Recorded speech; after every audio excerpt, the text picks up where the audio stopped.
Elon Musk investigates the slave trade. Were black Israelites the true victims of oppression? Elon Musk, the billionaire entrepreneur, renowned for his groundbreaking work in space travel, artificial intelligence, and electric vehicles, has now turned his attention to one of history's most painful and controversial subjects, the transatlantic slave trade. However, Musk's latest investigation has led him to an even more startling revelation, one that has remained concealed in the shadows of history for centuries. According to Musk, the slave trade was not merely a random act of economic exploitation, but a targeted effort to sever black Israelites from their heritage, their identity, and their connection to their biblical past. This claim has ignited a firestorm of debate. Some historians dismiss it as revisionist history, while others argue that Musk is merely illuminating a truth long buried beneath mainstream narratives. For generations, historical accounts have portrayed the transatlantic slave trade as an indiscriminate tragedy affecting all Africans equally. But what if that was never the full story? What if a specific group, black Israelites, was deliberately sought out, enslaved, and erased from historical records? As this investigation unfolds, we invite you to join the conversation. Do Musk's findings challenge conventional history, or are they part of a broader effort to reclaim a forgotten past? Let us know your thoughts in the comments, and don't forget to subscribe to the channel for more thought-provoking discussions on history, identity, and untold truths. Some scholars propose that after the destruction of the first and second temples in Jerusalem, 586 BCE and 70 CE, respectively, waves of Israelites fled persecution and dispersion, seeking refuge in different parts of the world. While many traveled to the Middle East and Europe, others are believed to have moved southward into Africa, where they established thriving communities. Over time, these groups allegedly maintained elements of their Israelite heritage, despite being geographically distant from their ancestral homeland. Archaeological and linguistic evidence lends some credibility to these claims. Certain words in the Igbo and Yoruba languages resemble Hebrew terms, and many customs, such as male circumcision on the 8th day, adherence to dietary restrictions, and ritual purity laws, closely align with biblical commandments. Additionally, pre-colonial African religious practices among these groups often included monotheistic elements, standing in stark contrast to the polytheistic traditions of neighboring tribes. Musk's research highlights an often overlooked aspect of this history: the way European slavers disproportionately targeted these very groups during the transatlantic slave trade. If these claims hold true, then slavery was not merely an economic system of forced labor, it was also a systematic attempt to erase an entire identity. Delving into historical slave records, Musk asserts that compelling evidence suggests a deliberate effort to enslave Israelites. He points to 17th and 18th century documents indicating that a high number of enslaved Africans bore Hebrew names, practiced circumcision, and adhered to dietary customs strikingly similar to those prescribed in the Torah. European traders, he argues, were not randomly selecting captives. Instead, they disproportionately targeted specific ethnic groups, many of whom carried strong Israelite traditions. Some of the most striking evidence comes from slave auctions, where traders often recorded the origins of their captives. Records from Portuguese and Spanish slavers in the 1500s and 1600s indicate that a significant number of enslaved individuals came from regions populated by groups with Jewish or Israelite customs. Moreover, historical accounts from early European explorers and missionaries in Africa describe communities with distinct cultural traits that set them apart. Some of these reports mention African groups that refused to eat pork, observed a Sabbath-like day of rest, and adhered to strict moral codes resembling those found in Mosaic law. In hindsight, Musk suggests, these were not merely unique cultural quirks, but rather evidence of a continued Israelite heritage that slave traders sought to erase. One of Musk's most controversial claims is that slave traders were not ignorant of the identities of those they captured. Instead, he asserts, they had a keen understanding of who they were enslaving and did so with intention. He points to records from Portuguese, Spanish, and Arab slave traders who often worked alongside Middle Eastern and North African intermediaries to identify and capture specific ethnic groups. According to Musk, many of these intermediaries, whether consciously or due to inherited biases, recognized the Israelite identity of these communities and played an active role in their subjugation. Some historical sources suggest that Jewish converts to Islam, particularly in North Africa, were involved in the slave trade. These traders, Musk argues, may have been uniquely positioned to recognize the customs and traditions of the groups they were selling into bondage. The transatlantic slave trade was, of course, primarily driven by economic motives. The labor-intensive plantation economies of the Americas demanded a constant influx of enslaved people to sustain their operations. However, Musk believes there was another underlying factor at play, a concerted effort to strip these people of their spiritual and historical identity. By forcibly removing them from their lands, prohibiting them from practicing their customs, and subjecting them to a brutal system designed to erase their heritage, the transatlantic slave trade did more than just enslave individuals. It severed a people from their past.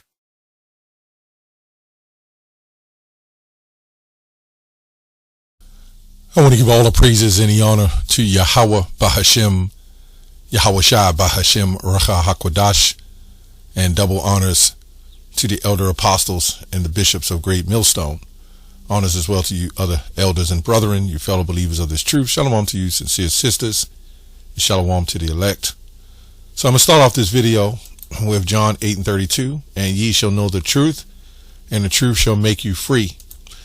Now, when we look at this horrific event that happened to us hundreds of years ago, and the only nation of people that was totally destroyed to the point, as Jeremiah 17:4 says, that we will be discontinued from our heritage. This was definitely an act of what some would call God, which we say Yahweh. And he said this in Deuteronomy 28, that this will happen. Now, there's Christians who will say there was a lot of slave trades, like the Barbary, Indian Ocean slave trade, or whatever trade you want to call them. This wasn't a slave trade. It was a slave torture. And we know that when it's the hand of the Lord, like David, when it's the hand of the Lord, it's far worse than when it's of men.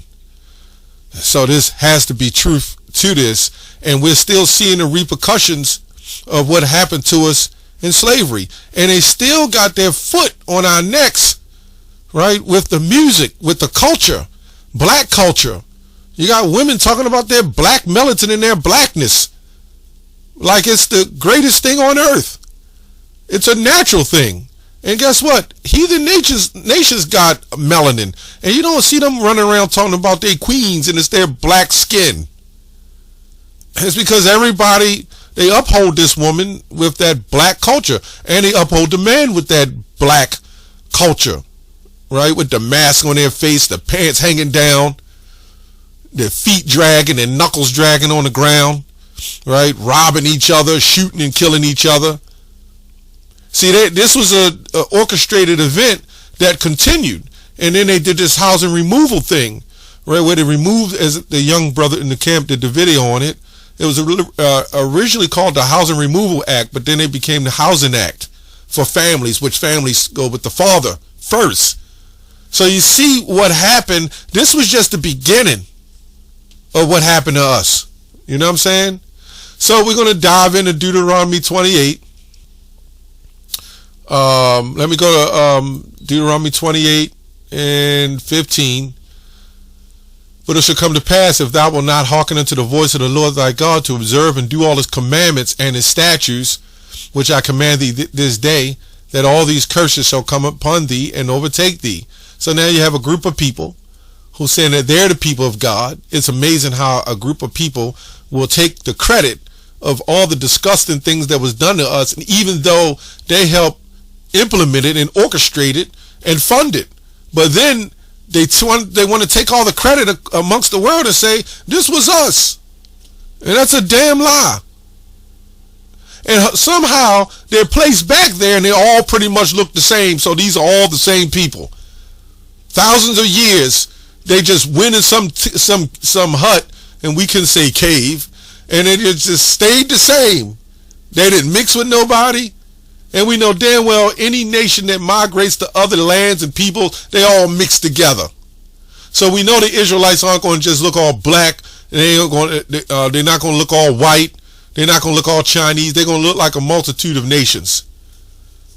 Anyway, cursed shall thou be in the city, and cursed shall thou be in the field. I'm not going to go through all of this. Some of this go back and forth in time, like 70 AD. I just want to get a couple of them and just make the point out of it. The Lord shall smite thee with madness and blindness and astonishment of heart. You had this woman, what was her name? Sarah Bartlett or something like that, who had this big behind, and they put her in a circus, and they made fun of her. They joked her. You know what I'm saying? They had turned the woman to harlots, and they made them dress up and do all these things and shake their behinds and twerk. Yeah, back then. And now you see them doing it freely. This is what happened when a culture is destroyed. There's no way that everybody gets to take claim to this and try to reap the benefits of what's coming to us for what you did to us. Now every woman has a big behind. Now they're shooting cements in their behind, man. Now they're shooting cement in their behind. Oils and cement and spray foam. I don't know what they putting up in there, man. And it stinks. And this is why the book of Isaiah, I believe the 3rd chapter, said instead of sweet smell, stink. And all this is done. We've been smite with madness and blindness as a people. We're talking about blacks and Hispanics and natives. They all rapping. They jumping around with their shirts off, with their breasts hanging as men, their stomach hanging as men, tight pants on, tattoos all over, just doing all manners of evil and wickedness, drug dealing, drug using, and still at the end of the day, we don't have a chance because we don't have the funding, we don't have the money. Disproportionate. Anyway, it talks about in this same chapter, thou shalt beget a wife, and another man shall lie with her. Yeah, this is all. Read all of this, you'll see it. Let's go to 48th verse. Because thou, 47, for thou servest not the Lord thy God with joyfulness and with gladness of thy heart, but in abundance of all things. So we understand that you people don't even realize you're in hell. The more technology you get, the more slavery you put in. And that's what I tell people. Now people are too lazy to get up and change the damn channel. No wonder everybody's overweight. And everybody's sick. And you become like crabs in a pot of water, or a frog in boiling water.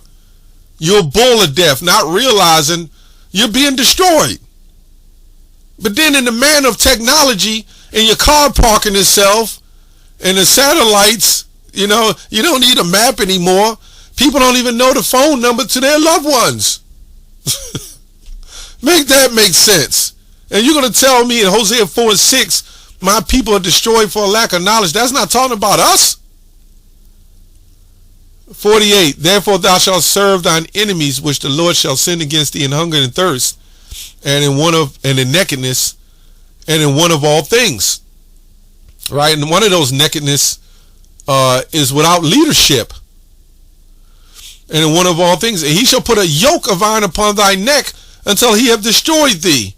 Yeah, I'm waiting to see when these people that claim to be us had this around their neck. The Lord didn't even allow them to put pictures of that up. But yet, wait a minute, the Messiah was a Jew, right? And then, for whatever reason, they burnt crosses in our backyard. So here's a people that decided to separate themselves and call themselves the people, but us Christians. Make that make sense, because in Acts 11:26 it says the Jews are Christians. They were converts back to the Messiah because all they was following was Judaism. But then they converted And then they put Gentile in there to make it seem like it was talking about all mankind, which lets them separate themselves to be separate. 2 Corinthians 11 said we are not ignorant of Satan's designs. Yeah, but who this happened to? Yeah, we know who this happened to. And you know what they do? They use our people that's got that Stockholm mindset who don't want to see it. They don't want to accept it, right? They love it. Like if the Messiah came back in a ship right now, our people would shoot at it. They'll pull out their little guns and throw rocks at it, just like they did him. It's no different. Just like they did the Messiah. They threw rocks at him and chased him out of the temple, right? Deuteronomy 28:68, and the Lord shall bring thee into Egypt again with ships. By the way where I spake unto thee, thou shalt see it no more again. And there thou shalt be sold unto your enemies for bondmen and bondwomen, and no man shall buy you. Do you know a lot of translations due to retarded languages that they literally started translating and said, there you shall sell yourselves for bondmen and bondwomen? Can you believe they said that? Yeah. Okay. Let's take a look here. This is today's map, right? Here's Jerusalem. Okay, I didn't mean to do that. Here's Jerusalem. And some of the commentators said the Nile, right? Here you go. I'm wondering what kind of ships would be needed to go from here to here. I don't know. There's some ships that got they got wheels on the bottom, so when it gets to water, it can, they got boats like that now. They could drive on land and then hit the water and then go through the water. And I'm trying to figure out, yeah. I mean, what would you need? First of all, even if it is ships, let's say they're ships. When you talk about the slavery of the Lord, in captivity of the Lord, everything imaginable that is involved in it is going to be harsh. Let's say they cut down here and they got on a ship for 30 miles or 40 miles. What would be the reason for ships? I mean, what would be the reason to even mention it? And this is not an ancient map, by the way. They built canals and all that now. But what would be the reason? My point. The reason why I said you'll be brought into slavery again with ships, because the ships is the slavery. That is the slavery before we got on it and when we got on there, because the harsh conditions we took on that ship was unimaginable. Anyway, let's go to Isaiah 22:18. Right? He will surely violently turn and toss thee like a ball into a large country.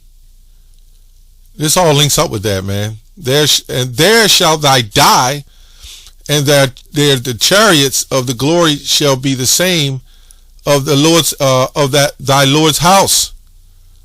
Let's see if we see any precepts over here. No, I don't see any. Sometimes you look for the precepts, but yeah. Let's go back down to Deuteronomy 28:68. Okay, and then it says, and there shall be sold unto your enemies, and no man, bondwomen, no man shall buy you. 860, what is that? 860, 87069. Said acquire, no man shall buy you, possess you, obtain you. And it's crazy, the creating, redeeming his people. It's crazy that we can see this clear, plain as day. And then people will make all kind of excuses to refute it.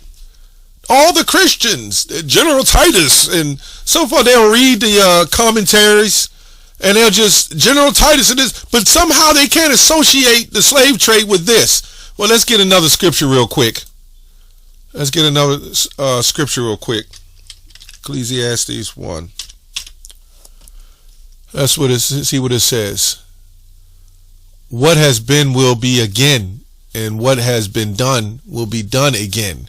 There's no new thing under the sun. So let's say this was Some commentators are back in the Babylonian captivity. Some in General Titus.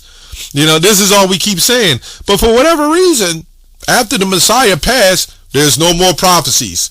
When the word prophet means to say before or to interpret what's to come, because people don't know what they're reading. And clearly Deuteronomy 28 and 68, people don't understand what they're reading, especially our people, right? Another one of them gray areas in the history of the of slavery. So let's get another one real quick. I want to get another one. Let me read this real quick. This is another commentary, Deuteronomy 28:68. Because there's Christians who say that we was on ships anyway, so it makes sense that they were on ships. So let's see. With the Exodus. So we see here Exodus 14, and the Lord spake unto Moses, saying, Speak unto the children of Israel, that they turn and encamp before Pehahiroth,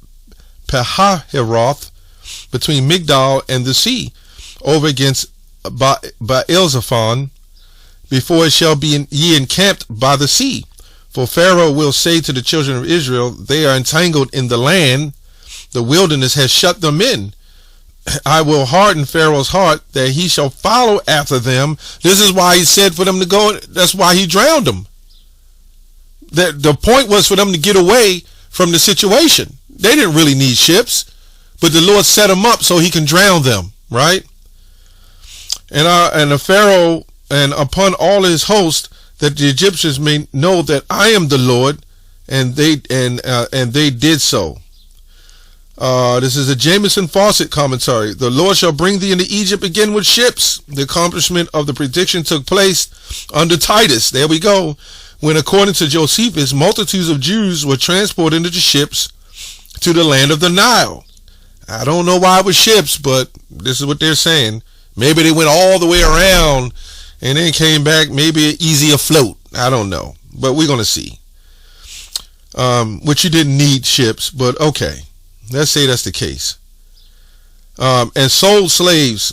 And I guarantee you, it wasn't that harsh stuff that we took on the slavery coming over here across the waters, damn near a year and a half. Here then are instances of prophecies delivered above 3,000 years ago, and yet as we see being fulfilled in the world at this very time. And what stronger proofs can we desire of the divine legation of Moses? So we can clearly see that this commentary says that, as I just read, Ecclesiastes 1:9, there's no new thing under the sun. Again, a perfect storm, a tornado, whatever you want to call it, is an act of God. A tree fall on your house and the insurance don't want to pay for your car because of an act of God. But you mean to tell me, being loaded into slave ships, defecating on one another, your wives raped, they were allowed the women to run around freely so they can rape them. So they was doing all this on the ships, right? Feeding us poison water, poison food. We was sick, dying, raped, and everything else. But some reason, that's not an act of God. That has nothing to do with the Bible. Yeah, you people who don't believe that, you're a disgrace to your own people, right? You're a disgrace to who you are. And what makes you such a disgrace, you have other nations who uphold and support and celebrate things that happen to them, so-called, right? When anything happens to them, here you have this country who have a day of 9/11 in a memorial. Yeah, everybody else can. But when it come to us, you don't see nobody else trying to throw back what happened to them, although there's no proof of certain things happening to these particular people that they claimed happened to. Yeah, but they got to fight to keep it going, and all them band together. But not so-called blacks and Hispanics. No, we don't want the rights. We don't want a kingdom. We don't want anything better. We just want to keep eating chicken and biscuits. Anyway, that's all I have on that. Shalom.